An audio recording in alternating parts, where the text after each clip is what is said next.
राम रंग में रंगे और सीता रंगी रे हरदी में। राम रंग में रंगे सीता रंगी रे हरदी में।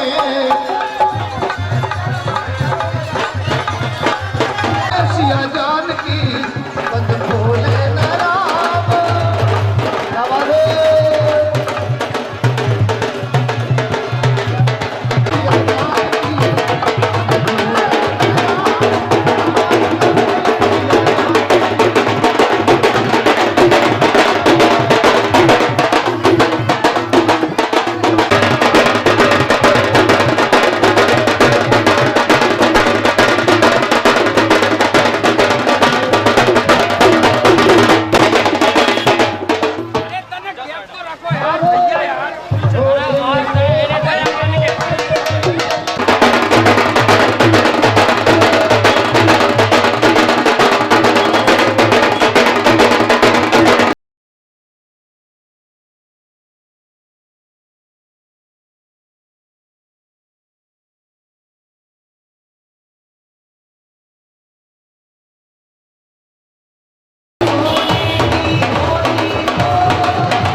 लगा करके उनकी धर्मपत्नी के द्वारा किया जा रहा है। आप तालियां बजाएं। रात्रि को सुनाए। ऐसा कौन कथाकार है जिसकी कथा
मंत्रमूलं गुरुर्वाक्यं मोक्षं गुरुकृपा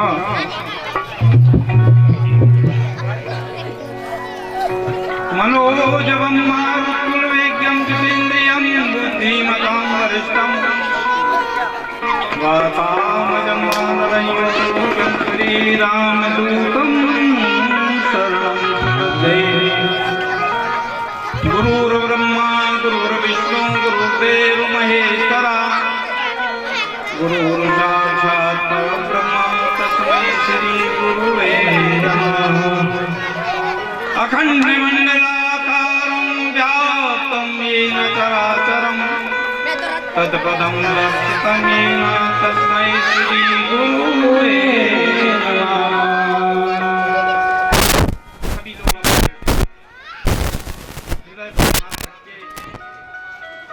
भगवान से प्रार्थना करें। पवन तनय संकट हरण मंगल मूर्ति रूप राम लखन सीता जय सिया राम श्री सीताराम भजो राम श्याम जय जय हनुमान गुरुलाल की जय।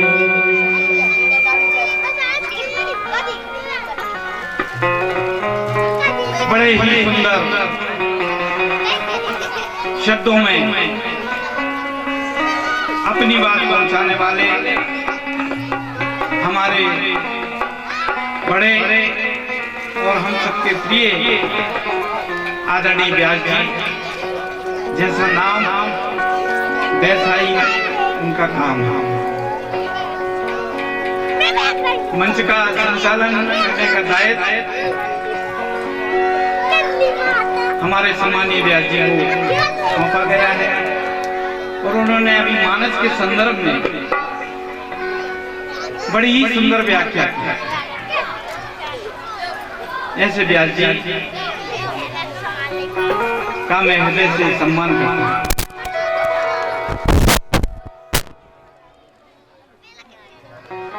इस संपूर्ण कार्यक्रम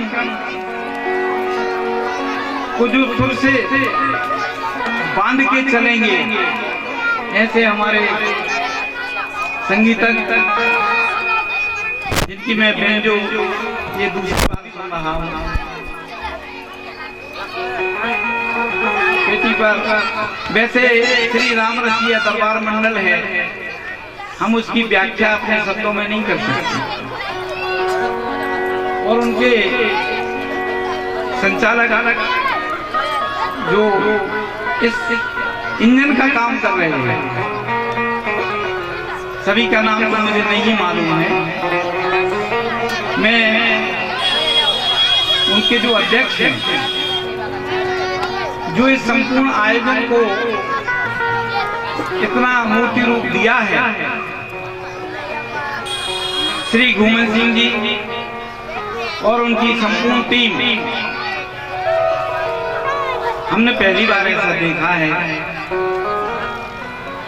कि केवल अध्यक्ष जी का इशारा चलता है और उनके पहरी के रूप में उनकी टीम काम करती है। मैं परसों आया यहाँ देखने के लिए बिहार जी, तो हमने देखा कि जो वॉलेंटियर्स हैं, जो उनके सहयोगी गण हैं, वो बड़ी तन्मयता से यहाँ लगे हुए हैं और उसमें प्रत्येक व्यक्ति गायक भी है और वादक भी है। ये दुर्लभ संयोग सब जगह देखने को हमको प्राप्त नहीं होता। मैं ऐसे संगीत में विराजमान हम सभी का हृदय से अभिनंदन करते हैं, वंदन करते हैं। सभी प्रेम से जयकार लगा बोली गुरु महाराज की। और ये स्वरूप जो देख रहे हैं, हम सतयुग द्वापर और त्रेता की बात करते थे, वो केवल हमारी कल्पना में है, लेकिन आज इस सांवरिया सेठ कॉलोनी को अयोध्या में बदलने का जो श्रेय है वो इस स्वरूप का है, जिनकी झांकी के रूप में हम दर्शन कर रहे हैं। हमने कभी राम जी के दर्शन नहीं किए होंगे, लेकिन आज इस अयोध्या नगर में जिसका नाम सांवरिया सेठ कॉलोनी है, ऐसे स्वरूप के चरणों में हम कोटि कोटि प्रणाम करते हैं।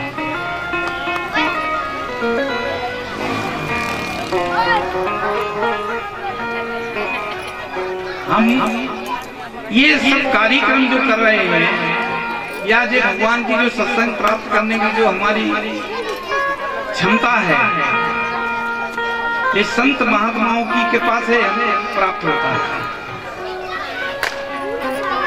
मैं संत गुरु चरणों में हृदय से उनका अभिवादन करते हैं, चरणारविंदों में अपना सिर झुकाते हैं।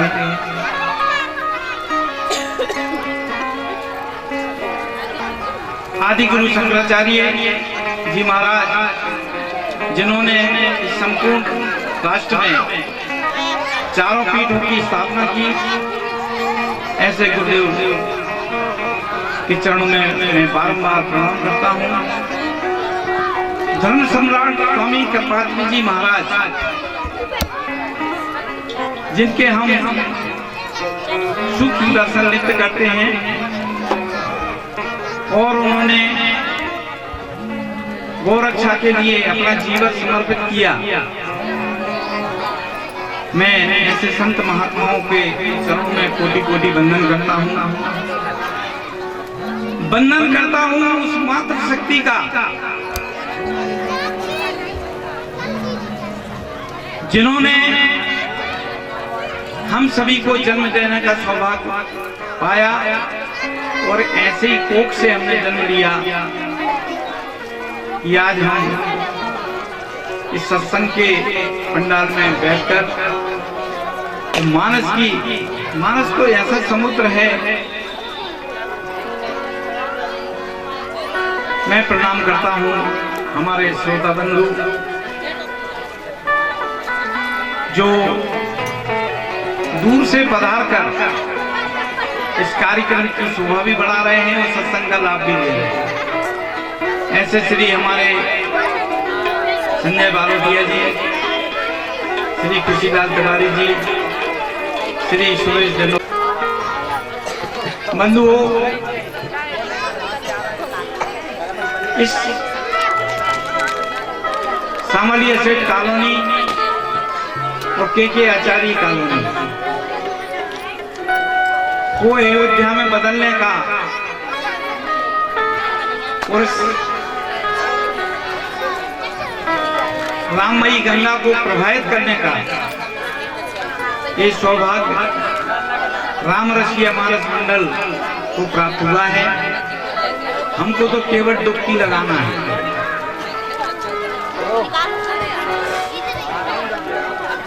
हमारे बीच हमारे संचालक श्री घुमन सिंह जी के बहनोई साहब भी यहाँ विराजमान हैं।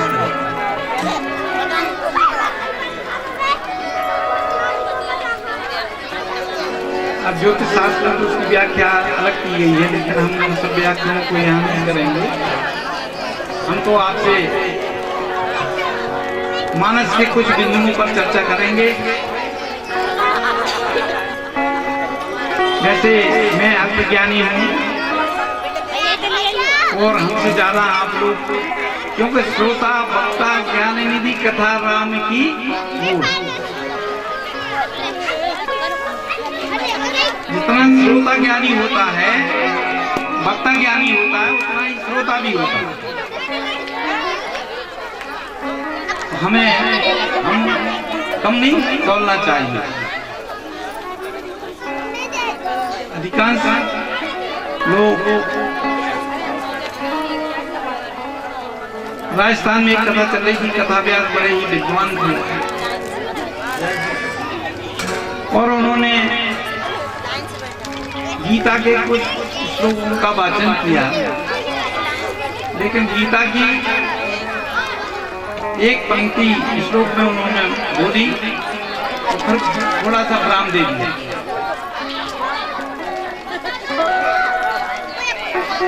जब राम देखा तो उन्होंने एक पंडाल में एक सज्जन बैठे थे जो बुजुर्ग थे और उन्होंने सोचा महाराज जी शायद नहीं बोलेंगे पूरा श्लोक, तो वो खड़े हो गए, कहना महाराज जी उस श्लोक को पूरा कर दीजिए, इसका हम बोले। तब उनका भ्रम टूटा। लेकिन तो ऐसा नहीं है कि श्रोता विद्वान नहीं होता, श्रोता बहुत विद्वान है।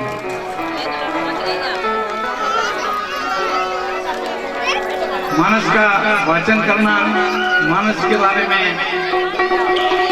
बोलना, कोई छोटी, जिस तरह से समुद्र में गोता लगाना। हमारी वाणी में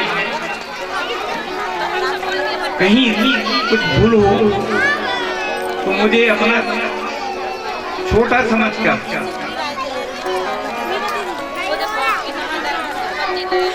हृदय से माफ करें, तभी हम राम कथा को हृदय से बोल सकें। क्योंकि जब तक हमारे आपके बीच में डिस्टेंस है, दूरी है, और दूरी इस चीज को प्रदर्शित करती है, हर जगह दूरी है, तो दूरी कभी पूरी नहीं होती। लेकिन दूरी को पूरी करना हमारे मन का खेल है।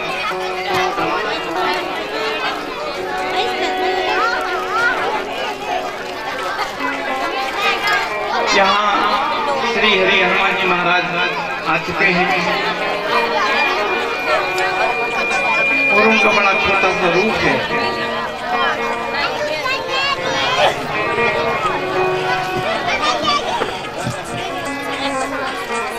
हम मानस पर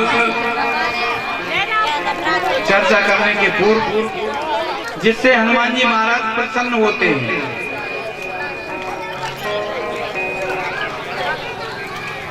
हम उनकी राम जी की स्तुति करेंगे तो हनुमान जी महाराज प्रसन्न हो जाते हैं। तो सभी लोग अपने स्थान पर बैठते हुए और हनुमान जी का आनंद लेंगे। श्री रामचंद्र कृपाल भज मन हरण भव भय दारुण नव कंज लोचन कंज मुख पद कंज पद कल्याण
मंडल की जय, गुरु हनुमत लाल की जय।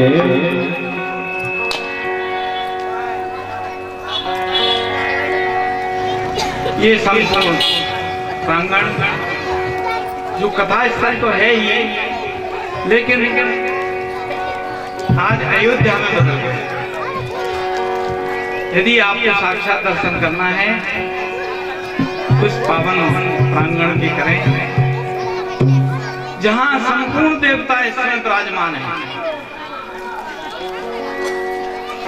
मैं छोटा होने के नाते आप सभी से निवेदन करता हूं, आदेश नहीं दे रहा हूं कि कथा को आप जितनी तन्मयता से श्रवण करेंगे समझ लो आपको आनंद आ जाएगा। क्यों? अभी हमने रामायण जी में प्रवेश नहीं कर रहे हैं, तो पृष्ठभूमि तैयार करें, हम समझें कि आखिरकार हम यहाँ क्यों आए। इतनी धूप, गर्मी भी है, गर्मी बढ़ गई।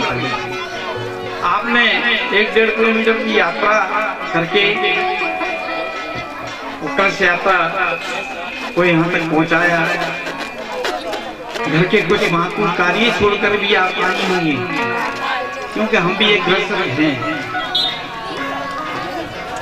वो कहते हैं कि गृहस्थ एक तपोवन है, इसमें नियम संयम साधना करते हुए जो गृहस्थ नियमों का पालन करता है, भगवान का कहना है कि संसार में सच्चा भक्त हमारा वही है।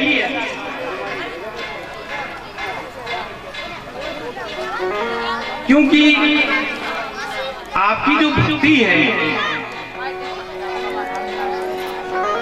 केवल श्री विग्रह की पूजा करना ही भक्ति नहीं है। मातृशक्ति के लिए बहुत काम देते हैं। सुबह से उठना और फिर अपनी दैनिक दिनचर्या, पति देवता होते हैं उनके उलायना भी सुनना, और फिर भी प्रसन्न रहना, ये गुण केवल प्राप्त हो सकता है तो वो है मातृशक्ति। इसलिए उनको लक्ष्मी स्वरूपा कहा गया है।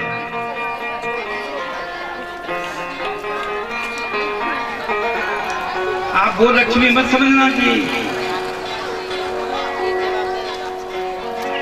नोटों का नाम भी लक्ष्मी है, तो वो नहीं।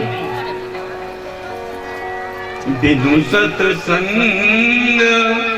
विवेक न होई, राम कृपा बिनु सुलभ न सोई।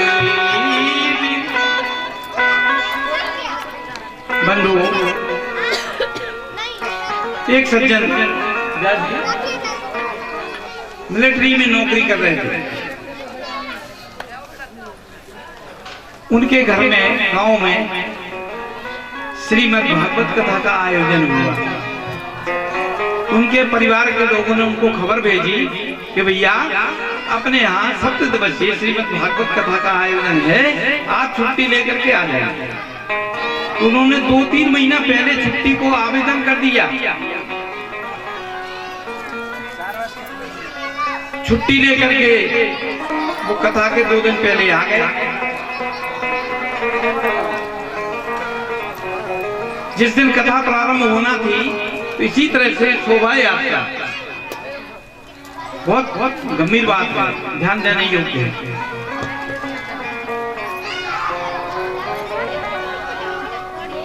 बड़े प्रसन्न थे कि अब हम 7 दिन कथा का रसपान करेंगे,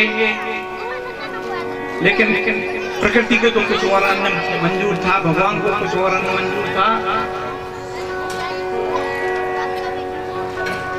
गांव कोई ज्यादा बड़ा नहीं था, 2-4 हजार की जनसंख्या थी। फिर भी अब छोटे गांव में तो सभी लोग कथा को श्रवण करने पहुंचते हैं। तो एक मंदिर से जैसे आज शोभा यात्रा निकली, इसी तरह से शोभा यात्रा का आयोजन कथा यजमान ने किया।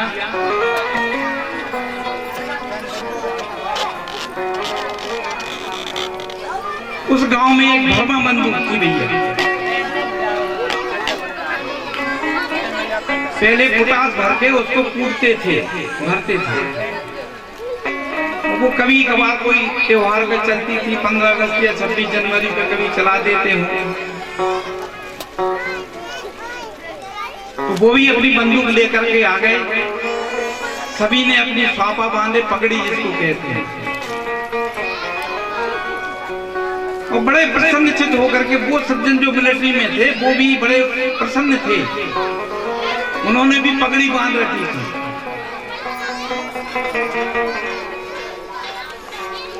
भगवान की कृपा देखो साहब, आप भाग्यशाली हो कि नहीं इसमें समझ लेना है। जैसे ही यजमान ने ग्रंथ को अपने सिर पे रखा कि वो सज्जन जो खड़े थे उनके बाजू में वो भरमा बंदूक लिए खड़े थे, वो जैसे ही उन्होंने उस तुबक को चलाया तो उसकी धमक से उनके कान मुन गए। अब तो वे पगड़ी बांधे उसके चेहरे को देख रहे, शब्द कुछ नहीं सुनी।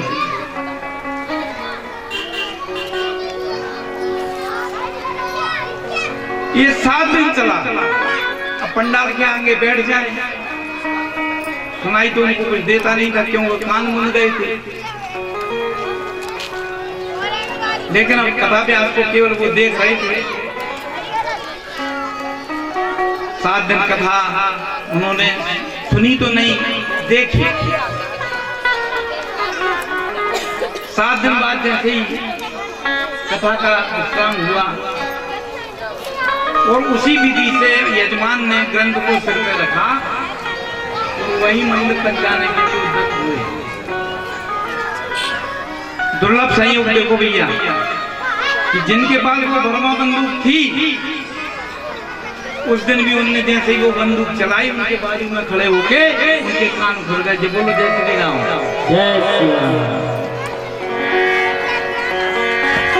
कान खुल गए। लेकिन 7 दिन सत्संग से वंचित हो गए। तो बिनु सत्संग विवेक न होई, राम कृपा बिन सुलभ न सोई। सत्संग की ऐसी महिमा है। हम हनुमान जी महाराज से प्रार्थना करते हैं कि जितने इस पंडाल में विराजमान हैं सभी के श्रवण सचेत हो तो गृहस्थी को भूल जाया। जब हमने एक दिन 7 दिन भोजन यदि ब्रह्म से बने, इसलिए भगवान की पूजन अर्चन वंदन जोड़े से करना चाहिए। अगर आप आज जोड़े से नहीं आ पाएंगे, हमारी धर्मपत्नी यहाँ विराजमान है,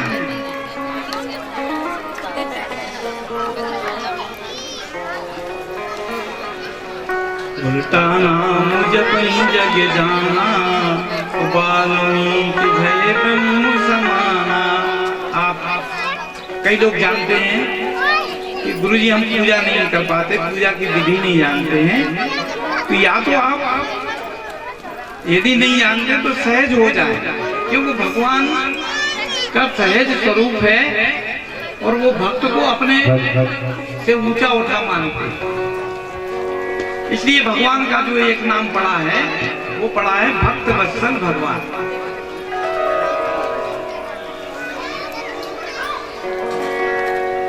तो ये 7 दिवसीय श्री मानस पर जो हम चर्चा करेंगे, मानस तो ऐसी गंगा है कि गंगा सागर में पहुंच जाने के बाद हम उसके जल को भी नहीं पहचान सकते।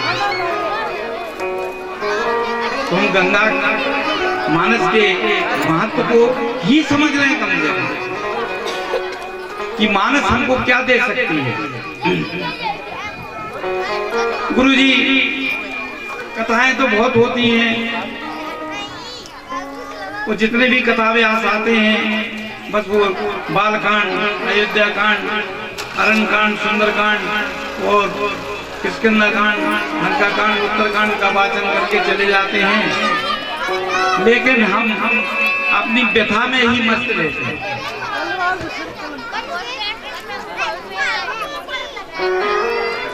मैं थोड़ा सा, मेरी बात को आप अन्यथा नहीं लेना,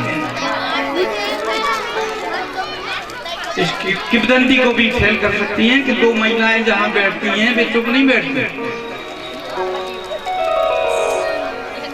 क्यों तुम्हारी?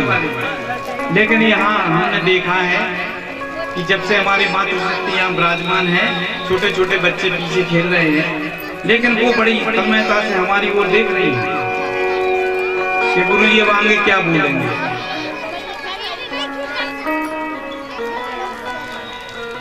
हमको व्यवहारिक ज्ञान जब तक नहीं है तो मानस, महाभारत ने हमको संघर्ष करना सिखाया, रामायण हमको शिष्टाचार करना सिखाती है कि हम शिष्टाचार कैसे करें। और भगवान को प्राप्त करने के लिए भागवत जी को स्मरण करिए, आप साथ करिए। वो क्यों? वो साक्षात भगवान है, कृष्ण का वांग्मय स्वरूप है भागवत। 18,000 श्लोक तो हैं, लेकिन आपने कृष्ण के मुख से, श्री मुख से निकले, और गीता हमको कर्म करना सिखाती है, और हनुमान चालीसा ने क्या दिया, ये भी रामचरितमानस का ही भाग है। गोस्वामी जी ने लिखा है,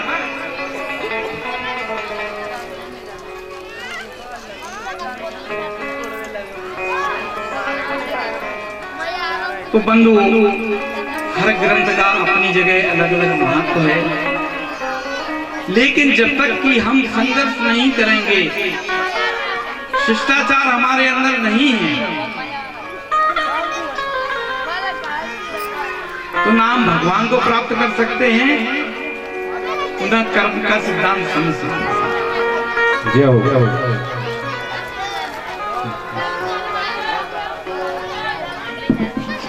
ये मैं तो राम रसिया दरबार मंडल को कोटि कोटि धन्यवाद देता हूँ कि उन्होंने इस भूमि को चुना,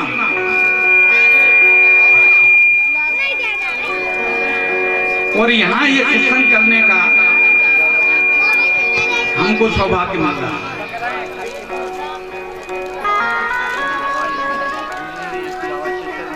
गंगा जी या कोई भी नदी, उसका कभी नक्शा नहीं बनता देखा होगा आपने? नदी का नक्शा देखा आपने कभी? आप अपने घर का नक्शा तो बनवाती हैं, लेकिन नहीं बना देखा होगा। लेकिन कितनी भी टेढ़ी आड़ी जगह क्यों ना हो, उबड़ खाबड़ क्यों ना हो, चाहे गंगा हो, चाहे यमुना हो, चाहे सरस्वती हो, लेकिन एक समुद्र में जिसको हम गंगा सागर कहते हैं। बोल गुरु महाराज की जय। हमें तो केवल डुबकी लगाना है और उसका आनंद लेना है, जीवन को सुखद बनाना है, क्योंकि मनुष्य से केवल 2 हाथ और 2 पैर केवल मनुष्य को प्राप्त हैं, और बाकी सबको 4 पैर प्राप्त हैं भैया। और अभी हमारे व्यास जी संचालक जी ने एक बहुत अच्छी बात कही कि तालियां बजा लो, उन्हीं तंगने जीवन में घर घर तालियां भी बजाना पड़ सकती है। ये चौरा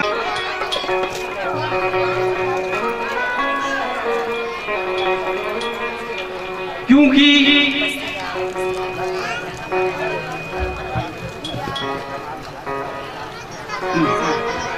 और श्री रामचंद्र, लक्ष्मण जी और माता सीता की सुंदर झांकी यहाँ पर बैठी है, तो सभी भक्तों से निवेदन है कि जोरदार तालियों से हमारे गुरु जी। जब सरकार हमारे जीवन में आ जाए, कहते हैं कि भैया ये बसंत ऋतु चल रही है, अभी बसंत पंचमी पे आपने पूजन करी होगी, जब जीवन में बसंत आता है तो प्रकृति खिलखिला उठती है, और जब प्रकृति में बसंत आता है तो प्रकृति खिलखिला उठती है, और जीवन में जब बसंत आ जाए तो हमारा जीवन धन्य हो जाता है। आखिरकार वाल्मीकि रामायण ये सतयुग में लिखी जाती है, जिसमें 24,000 श्लोक हैं, लेकिन वो संस्कृत वाङ्मय में थी, और संस्कृत से सब तो परिचित नहीं होती।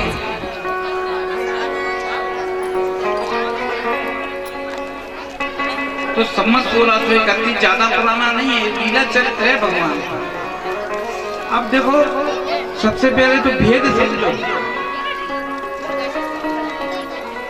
कि रामायण और रामचरितमानस में भेद क्या है। जैसे आप मंदिर में जाते हैं तो पुष्प ले जाते हैं, जूते चप्पल आप दरवाजे पर उतार देते हैं। तो रामायण है मंदिर, और रामचरितमानस केवल श्रवण करने से ही आपका कल्याण हो जाएगा। आपको मंदिर तक जाने की भी जरूरत नहीं है।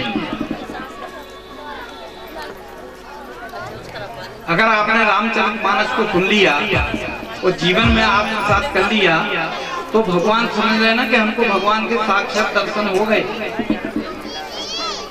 ये है रामायण और रामचरितमानस में अंतर। गोस्वामी जी ने भी कुछ जब इसका लेखन कार्य किया और संस्कृत में लिख दिया। शंकर जी आए और कितनी विषम परिस्थितियों में लिखा, देखो आप। रामचरितमानस के जो रचयिता गोस्वामी तुलसीदास जी महाराज हैं, उनका अमुक्त मूल में तो जन्म हुआ था, जिसको हम कहते हैं ज्वालामुखी मूल, बड़े मूल। और उसका प्रभाव क्या है भैया, सुनो आप, कि जन्मे तो जीवे नहीं, जिए तो उजर होए, आस पास घर उजर करियो, नाम धरंता पंडित मरियो, फोट धरंता बनिया मरियो, कामिन पैरे चूड़ियां पुरुष विहीनी होए। ऐसे नक्षत्र में तो गोस्वामी तुलसीदास जी महाराज ने जन्म लिया। 32 दांत थे उनके मुख में, और ऐसे लगते थे जैसे 11 माए का बेटा हो। कभी आपने देखा है ऐसा? लेकिन हिम्मत मर्दे खुदा, उन्होंने इस काया को कुछ नहीं समझा और भगवान की शरणागति में हुए। एक ग्रंथ कहता है कि तुलसी रत्नावली ने विरोध किया, एक ग्रंथ कहता है कि नहीं। ये अपनी अपनी मान्यताएं हैं, भ्रांतियां हैं, और भ्रांतियों में हम जी रहे हैं। और हर संसार का हर व्यक्ति भ्रांति में ही जी रहा है, और भ्रांति की ग्रंथि को खोलता है सत्संग, और सत्संग से बड़ा कोई मार्ग नहीं है। इसलिए रामायण में लिखा है, एक घड़ी आधी घड़ी आदौ में पुनियाद, तुलसी संगत साधिके हरई कोटे अपुरा। बोल गुरु महाराज की जय। अगर आपको एक घड़ी होती है 24 मिनट की, भगवान ने कितना सरल किया अपने लिए समय। अबे कुछ समय पहले हमारे आदरणीय प्रधानमंत्री जी ने, मोदी जी ने नोटबंदी की थी। माताओं से आप कह दो कि भैया हमें कराने की जरूरत है, हॉस्पिटल की जरूरत क्यों ना हो, तो वो कह देती हमारे पास तो फिश खाने के लिए पैसा नहीं है। और जब मोदी जी ने नोटबंदी करी तो 500 की गिट्टियां कितने डूब ना जाए, उसके पतिदेव को दे दी। पतिदेव ने कहा आनंद आ गया। तब पोल खुली। तो बंधुओं, पोल तो जीवन की कभी ना कभी खुलती है। हम कितने भी डार्क कमरे में सो जाएं, लेकिन प्रभु की आंख कभी बंद नहीं होती है। और प्रभु की आंख जिस दिन बंद हो जाएगी, उसी दिन ये पृथ्वी रसातल में चली जाएगी। हम भ्रम में जी रहे, वो भ्रम की ग्रंथियों को खोलने वाला ये मानस है। हम तो भगवान को प्राप्त कर रहे, आपके घर में साक्षात भगवान हैं, लेकिन हम अपने घर साक्षात घर के भगवान को भगवान नहीं मानते। हम ढूंढते हैं, तलाशते हैं मंदिरों में, कंदराओं में, गुफाओं में, इस प्रकृति के कोने कोने में ढूंढ रहे। और हम तो भैया थोड़े से कड़क मिजाज वाले आदमी हैं, खड़ी भाषा बोलते हैं, अपनी भाषा में बोल रहे। आप हम बुंदेलखंड के रहने वाले हैं, सागर जिले में हमारा जन्म हुआ, थोड़ी सी टोन हमारी हुई है।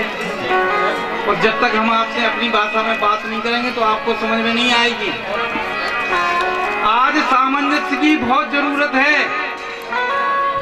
चाहे पिता पुत्र में हो, चाहे पति पत्नी के बीच में हो, चाहे सास बहू के बीच में हो, अगर चाहे पड़ोस में हो। पूते कपूते कुलचन नारे लड़ा के पड़ोसे लजावन सारो। बंधु को होते पुरोहित लंपट चाकर चोरे अतीत भुतारो। साहब सुने अड़ा के तुरंगे किसाने कठोर दीवाने नकारो।